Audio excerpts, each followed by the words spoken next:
Welcome to Top of the Hill. I'm Nathan Hill. On this episode we talk to the Queen of the Melbourne Underground Film Festival, Miss Kristen Condon, an actress with over 25 credits listed on the IMDb, with her best known role probably in The Beautiful and the Damned. She has worked alongside some standout celebrities such as Martin Landau, Lloyd Kaufman, Vernon Wells and John Brumpton. Kristen. Nathan. Thanks for meeting up today. Thank you. I've been looking forward to our interview. Fun to be here. I'm excited to see, well, I won't see them. I want to see the questions. I'm excited to hear them. Okay, so a couple of things. I don't know if you follow numerology, but I found that your master number is an 8. Yes. Yeah? Yes. Do you follow that? Well, I know I'm an 8, but I don't know about what happens next. Like what happens for 8 in 2016? No idea. Okay. What, do you know? Yeah, I can elaborate a little bit. Okay. But I want to point out a couple other things first. Okay. Do you know your animal on the Chinese calendar? Yes. What is it? I'm a dog. Yeah, water dog, water sign. Water dog, yeah. So it's like a double Cancer. It's you're just, more. You're that person, but you're more that person.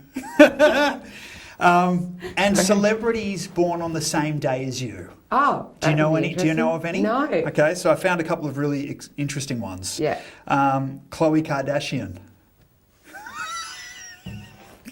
We'll move along. Yeah. You might want to edit that expression out. No comment. No comment? Yeah. Tobey Maguire. This next one's really cool, though. The next one's awesome. Okay, all right. J.J. Abrams. That is very cool. That's what I like. Yeah. Okay. Yeah, I like so to have a conversation.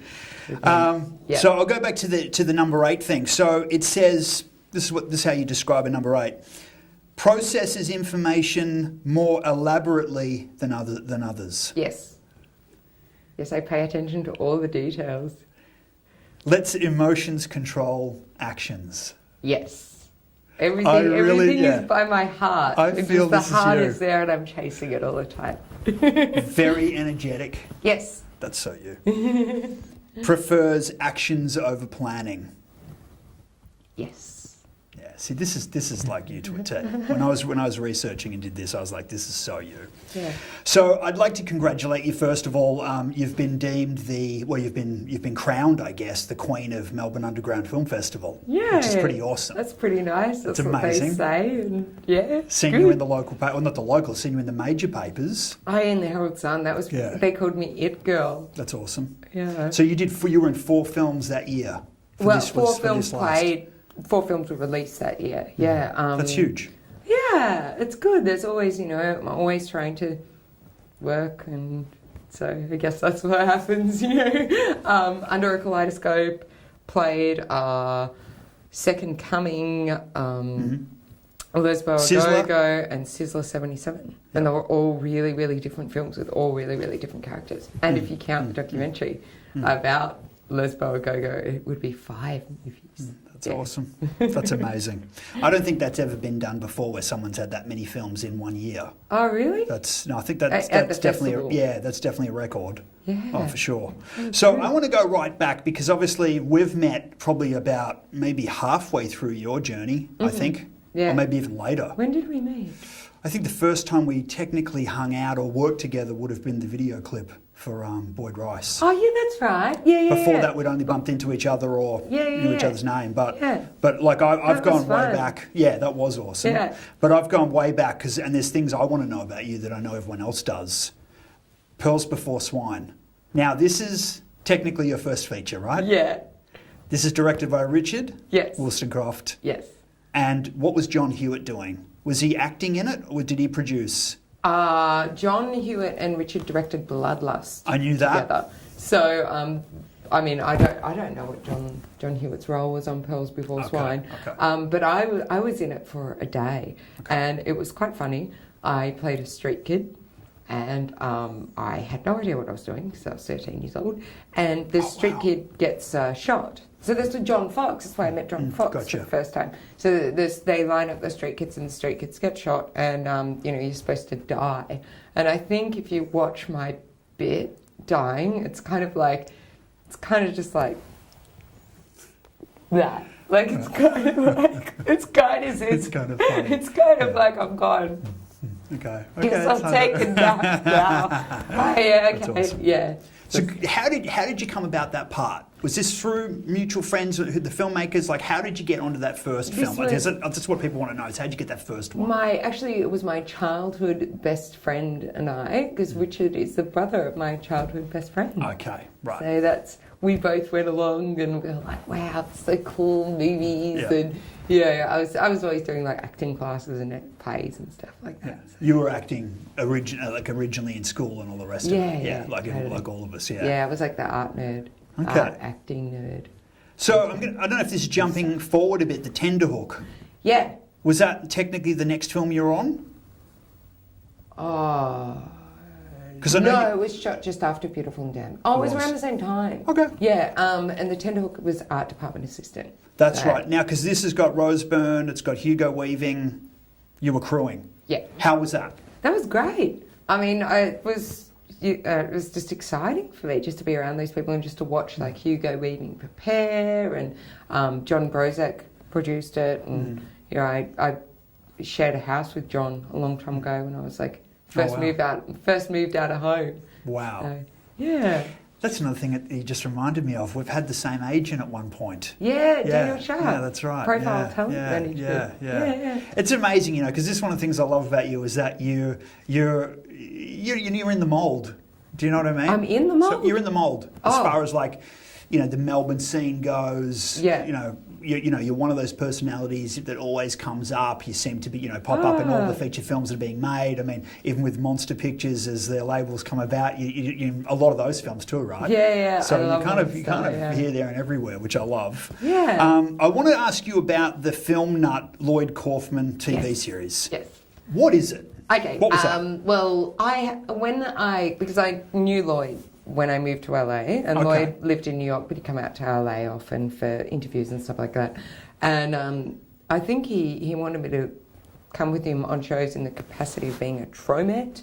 Wow. But it was great, but awesome. I kind of upped the ante a little bit. And I was like, okay, well, you know, if I come on them, you know, I want to play this character, you know, who like, I was doing promotional work at the time, and there was this girl that I worked with who came in one day with cupcakes, and she wanted to give everybody a cupcake, and I didn't want a cupcake, and another person didn't want a cupcake, and then she got mean, and then that night when I saw Lloyd and we were going to do the interview, I was like, so I want to be a trombone, that's good, but I want to make a cupcake, and I want the interviewer to eat the cupcake, and if he doesn't eat the cupcake, I'm going to get really, really angry. And he was like, okay, so we got to give this character a name. And I was like, okay. And we went through all these like neuroses, and then we were like bipolaria. So I was like super true about bipolaria. So Film Nut was with Jeff Schubert. Wow. And I show up, and I'm just like, if this is going to work, I'm going to have to be insane when I get here, because if I suddenly do it when we're on camera, they won't believe me. So I get there and I'm giving the crew cupcakes and I'm singing and I'm like, yeah, I can be on TV, you know, and and then we start the interview. It's very relaxed, and you know, at one point I kind of just get my legs just on the interviewer's lap. And we just did that. We did it with Chris Gore as well. Chris Gore is pretty amazing on the G4 network. So this was when you'd first gone to LA. Yeah. I just went with him on interviews, and we also shot when Romeo and Juliet came out on Blu-ray. Lloyd and James Gunn and myself shot a little promo for it. I think I remember that. So it was really like, Lloyd's amazing because any idea you have, he will take it on because he knows that everyone has a good idea. The Toxic Avenger, you know, I mean, I grew up with that film. It's one of my favourites. Yeah, you know? Totally, yeah. And I think he's like that at Cannes. One of my friends was saying something similar to you, was just like when he comes in the room, you know he's coming. Yeah. He's got his entourage. He's such a character. He's really, lovely. I mean, he's Hollywood, you know, he's got that feeling. That's awesome. Yeah. Okay, I'm just going to jump along. Yeah. Thank you so much for that. So John Safran's Race Relations. Now, I think I did see that when that aired. Yeah. And I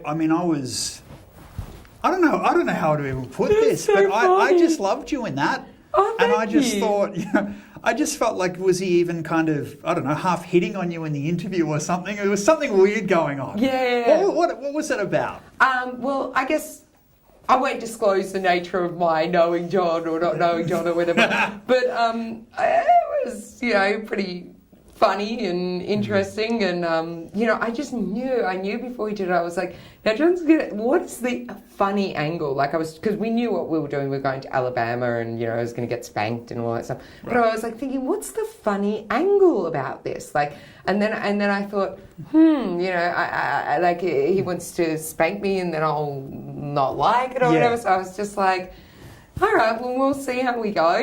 We'll see what happens. And I guess, for me, the funny thing is when he was spanking me, it was like, okay, all right, put a movie in front of me.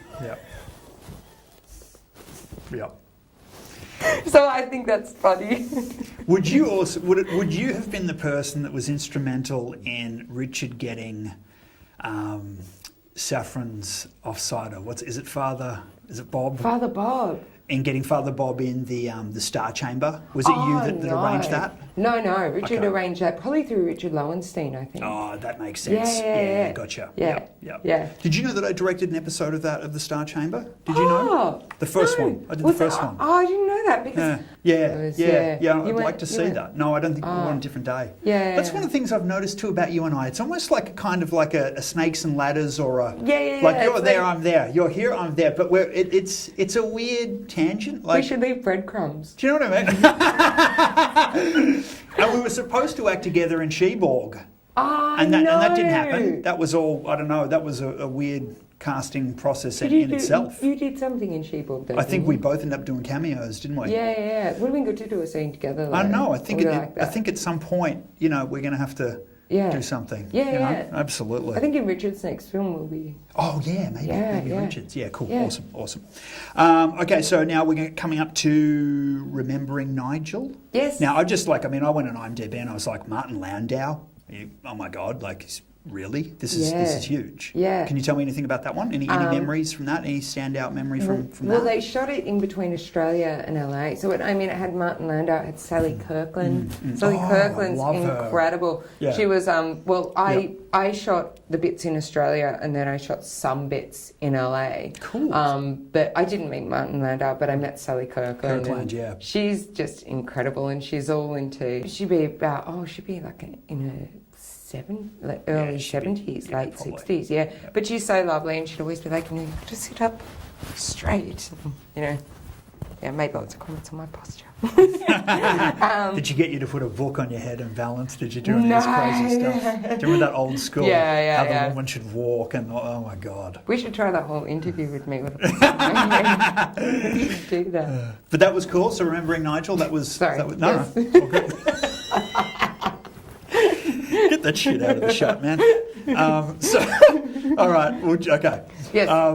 Okay, so tell me if I'm wrong. Is The Beautiful and Damned the pinnacle? Because this is a big film for you, right? You were the lead in that. That got a lot of press.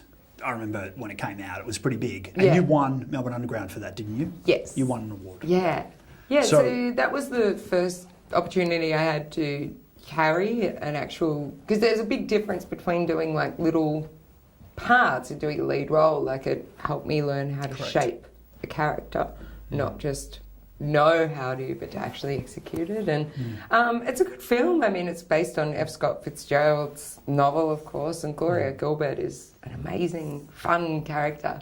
I think a lot of people on set thought I was like that character, because sometimes when you're performing, you play the character in the scene and then you just take it with you for the next hour or the next hour and a half. So I think a lot of people were surprised in the years unfolding when they work with me again, that they're like, oh, you're not like that character at all. It's like, no, I was acting.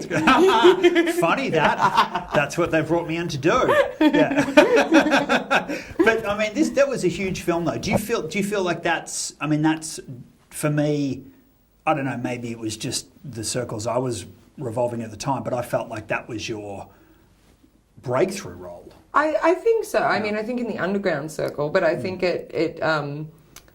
I think it's taken a lot of years between then and now to be able to be consistently working. You know, like after that film, I wasn't consistently working. I was trying to consistently work, but yeah. But don't you feel that, like, for the amount of product that's being churned out in Melbourne, which, let's be honest, isn't a huge amount, as far as the feature film players go, that you're in a lot of them?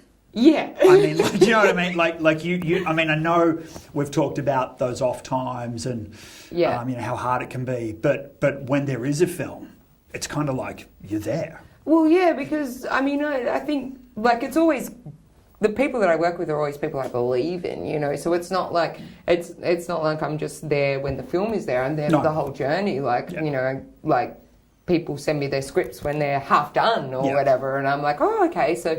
Yeah. I've noticed that about you. You love pre-production. You'll get in early, and you'll go through the whole process, which is amazing. That's totally, awesome, because that's it's collaboration, and I feel like a lot of the people I work with are like my friends. Like I feel like we have, and you also are part of this community. Like it's sort of like a film. It's a bit of a family. Yeah. True. Yeah. It is great. All those like minds. Yeah. And being able to bounce from kind of one director's film to another. Yeah. You know, I mean, it's really what we're doing, I guess, is emulating what they do in LA, but just on a smaller scale because we're in a smaller city. Yeah. But it's the same thing, right? Yeah, totally. It's the same model, you know, which is awesome. And I think the hardest thing to prove at this point, though, is to be able to show that I can play really different characters. Like, I know I can, and I have been able to prove it in some auditions for upcoming projects that are very different characters. But I think that's one thing. Well, the films you've done, though, are so diverse, so I'm assuming all the characters are too.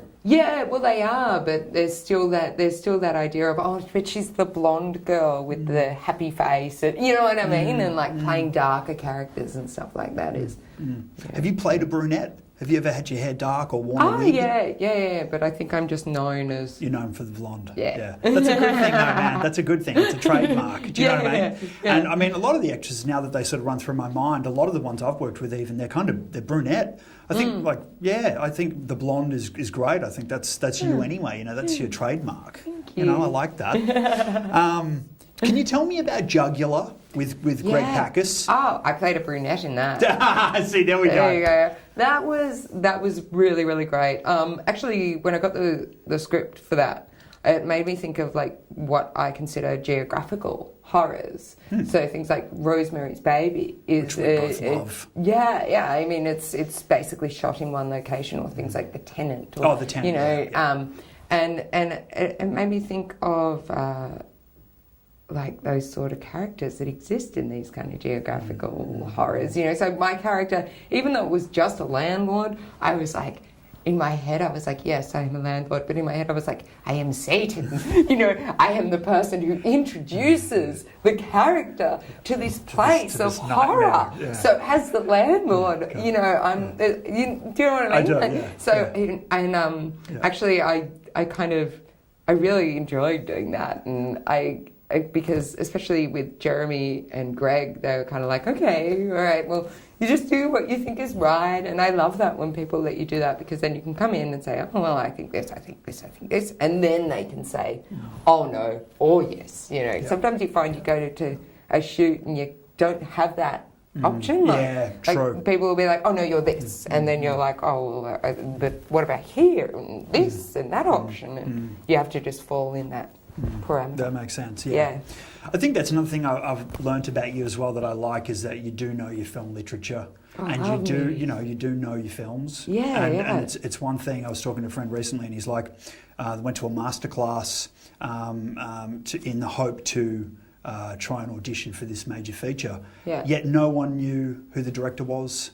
No one knew what he'd done. Wow. But they wanted their film, right? Yeah. But they hadn't done the research. Yeah. And I feel that's the opposite with you, because you've done the research. Totally. When you go and you do a film and you talk to the director, you already know all his work. So it makes that person feel like they are appreciated. It's not just this kind of selfish tunnel vision. No, it's a collaborative experience in storytelling. Exactly. And that's the other thing. Like when we talk about the films that you and I are both in, like we're both familiar with the work of the people we're working with, because otherwise, you know, how can you even make that decision about whether you're actually going to work with them or not? Because you don't, otherwise you would have no idea if it would. It just wouldn't seem like it was even worth it, would it? Yeah. You know, what's the point if I haven't taken it serious and I don't know what I'm going into and who they are and why am I even doing it? Exactly, would defeat the purpose. Yeah. So but that's great, and that's one thing that I respect about you is that you actually do the research. Yeah. And I think a lot of actors are in it for themselves, is what I was trying to say before. Yeah, they're thinking absolutely. about me and my reel and my thing and boom,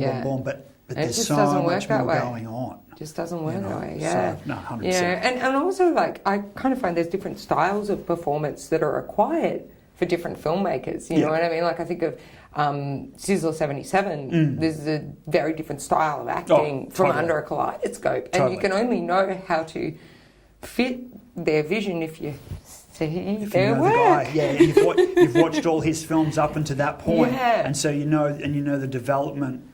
And so that's right. I was going to talk about what was the other one? Was Under a Kaleidoscope. Yeah, with Addison Heath. Oh. So you guys obviously have bonded now. You've done a few films together. Yeah. That was interesting, wasn't it? Because did that win an award as well? It did. It won Best Australian Feature at Monsterfest. Oh, wow. And I think it won Best Film at Melbourne Underground Film Festival. I think I got an off award. Yeah. So, and how was that? Was that because you're acting with, is it Kenji? With Kenji Shimada, and Aston Elliott, and Glenn Maynard made an appearance as well. That's just, I love those guys. I love Addison's ideas, and he writes really interesting female characters. Yeah, you seemed comfortable in that film, in that role. Yeah. And he's actually making a new feature that I'm working on. Yeah. It's I've heard. Called The Perfect Nonsense. Yeah. And the character, this is one of those characters that you'll watch it and you'll be like, that's Kristen? Like when I went into the audition, Addison, afterwards he was like, I did not see Kristen at all. And I'm like, yay, good. That's what I want to know. Yeah, because you want to go and watch it too and say, wow, who was that, you know? And, oh my God, I did that. I was someone else. Can you watch your stuff as an actor? I can, yeah. But I think you probably feel the same way, is you know you're doing well when you kind of forget what you were doing. Yeah. Do you know, it's like that point when someone calls cut, or you're at the end of that play and everyone starts clapping and you go, oh wow, what just happened? Yeah, because you were living it. You were there, and you had to step out at the end and go, wow, it was amazing. And you know, chocolate strawberry vanilla. You've got the Blu-ray. This film's done really well. I've seen this in all the monster stands and everything. Yeah. This is cool. Well, Addison wrote this. Yeah. And he directed Under a Kaleidoscope, and Stuart Simpson directed it. Yeah, Stuart I know. Yep. Amazing, and obviously Glenn Maynard. And I just did a little cameo in it because at the time I was doing I was doing improv comedy. Yep. So, and that's where I got this whole thing about comedy. Developed all these comedy characters from. So I was able to come into this and do a little comedy cameo, and I really enjoyed it. And it's just, I'm really happy to be part of it. This film's done really well as well. And I was just going to talk about Sizzler 77. I know you mentioned it before. Yeah. How did you find working with Tim Spanos? Amazing. Because he's done a lot of films. Yeah, and we like a lot of the same movies. Like we both love Mike Leigh. Oh, right. And he's definitely, you know, into that sort of improv comedy. He's into British comedy. So and also physical comedy. So there's so much working with someone like Tim is like an education, you know, and I love that. That's awesome. I can suck up all this information and, you know, that's another thing I like about you is you are the sponge because you do soak up all that information. Yeah, and with your directors, you are learning from all of these guys and girls all the time. Yeah. You're actually taking it in. Absolutely. Which is amazing. Yeah. Because I don't think a lot of people take it as serious. I think I'm learning more about you in this interview, and this is great because this is what I wanted to know. Yeah. Because I've had these ideas about you, which I'm sure other people do. They think they know Kristen, or they've got an idea of Kristen, but they don't really know Kristen. What's their for real. idea of Kristen? That she's doing all these films and she's a wonderful artist. But I like that. Let's stick do you know with what that. I mean? Let's stick with it. But I can validate now. I'm getting it from the horse's mouth, so to speak. And I really I'm glad that what I've thought of you is exactly what you are. Thank you are serious. You do the work, and this is why you're getting those roles, because you're real. Yeah, because it's what you've got to do. Like everyone has something they have to do when they get up in the morning or whatever, and that's really Is there anything you do? I mean, I know we've both talked about, you know, those the patches of boredom and waiting for the one role to the next. You're waiting for the next film. Like, is there any little thing that you do that's just your own thing to keep you kind of bubbling and keep you going along? Like, I know Anthony Hopkins makes it a thing where he'll read or recite something every week just to keep his juices flowing and his the muscle and his acting brain, you know, going. Are there little things that you do like in between? Mostly writing. Okay. Yeah, so I write a lot, or I cry in the shower. And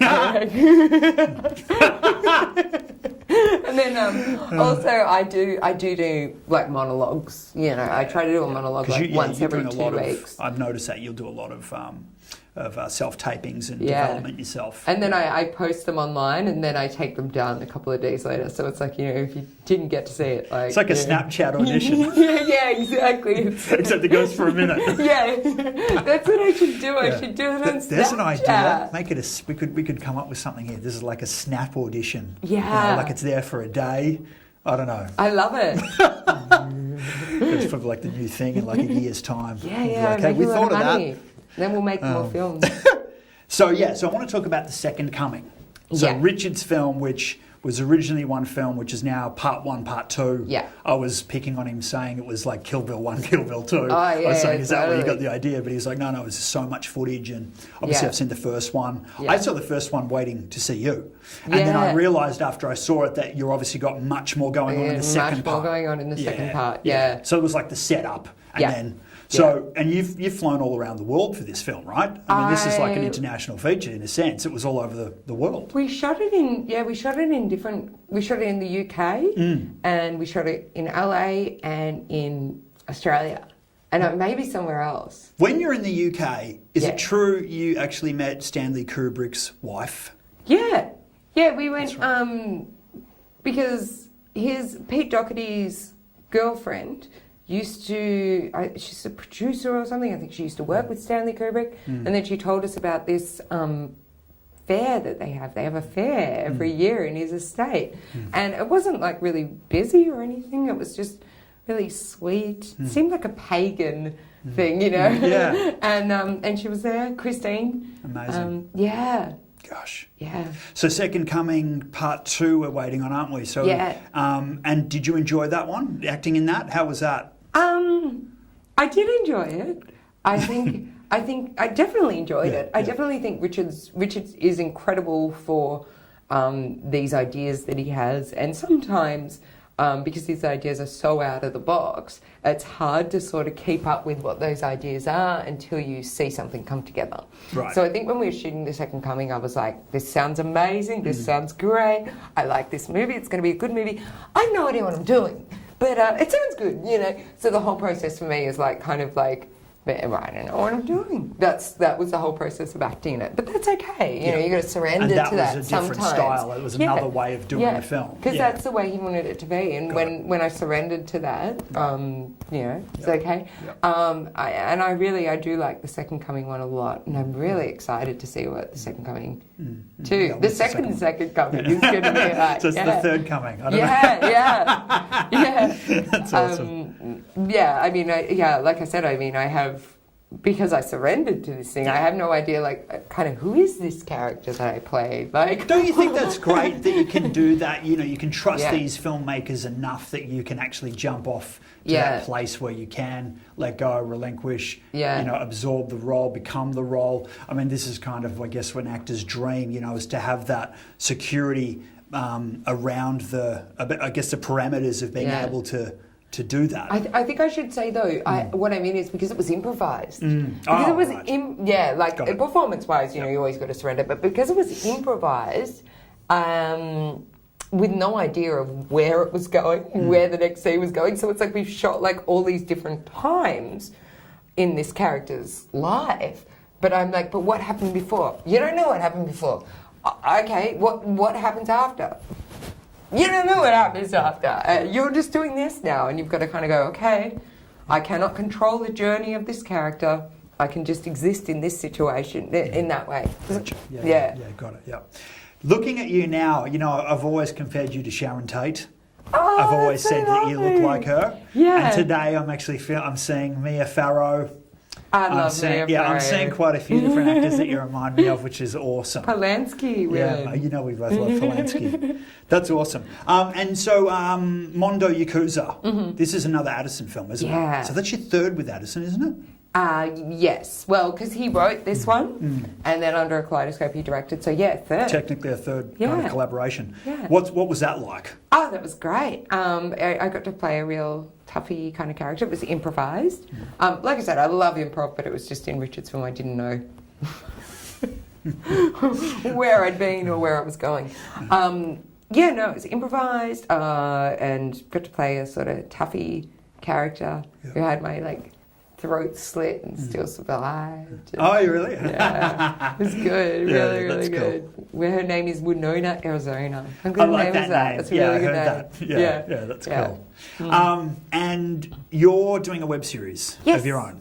Yes. Okay, and what I've heard is that each episode you'll have a cameo for a different celebrity. Yeah. So do you want to tell us anything about the web series? It's called Remember Me When You're Famous. Love it. So it's about a actress who's an idiot, and so she's always getting herself in these abnormal situations, and instead of calling it, she just goes along with it like it's normal. And that's the foundation for the whole comedy. So, you have the character go to an audition for a Shakespeare in schools job, and the kid she's auditioning with kind of tries to upstage her while she's auditioning, except he ends up beating her up.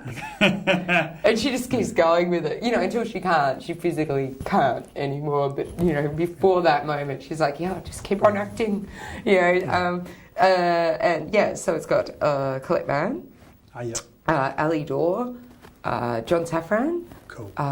Lloyd Kaufman, wow, Darren Hinch. Yeah, that's awesome. I think that's everybody. Yeah, Johnny Boxer. Yeah. Oh yeah. From Fat Pizza. Yeah, okay, gotcha. Yeah. I guess that's cool too in a sense because we're talking about keeping busy as well. These web series, these are amazing, isn't it? Because you can fill up your whole weekend just doing an episode. Totally. And you're just still working and doing your craft. Oh, yeah. That's the great thing about these web series. I think all actors are in training to be writers or in training to be directors. So I think that's a good point. Yeah, I was talking about that recently, saying actors are frustrated directors or directors are frustrated actors and vice versa. Yeah. That's true. Yeah. Yeah, because eventually you've got to sort of, I don't know. I just think that after all the acting that I've done, I'm like, well, now I'm ready to tell a story or put something out there. But it's really exciting. I'm so excited to finish it. Just quickly, I want to know, do you have a memory of, let's say, your greatest experience on any of these films? Is there a standout moment? There might be a few, but can you remember one that was special to you or exciting, memorable? I can't think of a favourite moment. Okay. You might not, that's okay. I think maybe the web series. Yeah. You seem very passionate about that. Well, yeah. The experience of working with someone like Darren Hinch and having him go, do you want me over here, or do you want, and they're like, no, I believe in what you're doing, and fantastic. I'll be a part of it, and that's incredible. And is there a polar opposite? Is there a moment you've ever had on set where you're just like, oh God, can we now? Yes. Can you remember just going, I'm done, or just. There are moments like that. I probably wouldn't mention them. You won't mention it? Don't want to offend anybody, And how do you find? Because this question comes up for me a lot, and I know we're both in the same boat. How do you approach your love scenes? When you've got to act and make out with the other actor. How do you find that? How do you approach it? I just approach it as a character would. Yeah. I don't really think about. I don't really question it. You know what I mean? Because a lot of people will question it because they don't understand it. Yeah. Do you know, like people will say, "Oh, how did you do that? Did you feel anything when you did that, or were you sort of it seems to be very kind of complicated, if not kind of taboo or confronting for someone that's not an actor. Yeah. Do you know? They'll say, "Oh, what was that? Was that a bit weird, or was that confrontational?" Or do you know? No, but I don't. You're just in character. Yeah, just in character. Just another it's just scene. That's part of the story. That's what we're doing. You know. Because I know Beautiful and the Damned, that was pretty full on, wasn't it? There was a lot of making out in that one. Yeah, totally. From what I can tell. Yeah. So you just like any other actor, you'll approach it the same way I will. Professionally. Yeah, because it's just, it's what's required. That's just the scene. Yeah, and if you're not okay with what's required, you wouldn't have done the role. Yeah, exactly. You wouldn't have agreed. Yeah. It's funny that, isn't it? Because I see some actors, they'll read the script and go, oh yeah, I'm in, and then sort of halfway through go, oh, I don't know about that scene. Yeah. And you're kind of like, well, didn't you read the script? Yeah. You signed on and now you're second guessing. It's a bit strange. I think filmmaking, it's like a world. Like the film is a new world that exists outside of our own world. And in that world, the director is God. And, I don't know who the writer is. The writer is, another God. And then we're all just working to service that.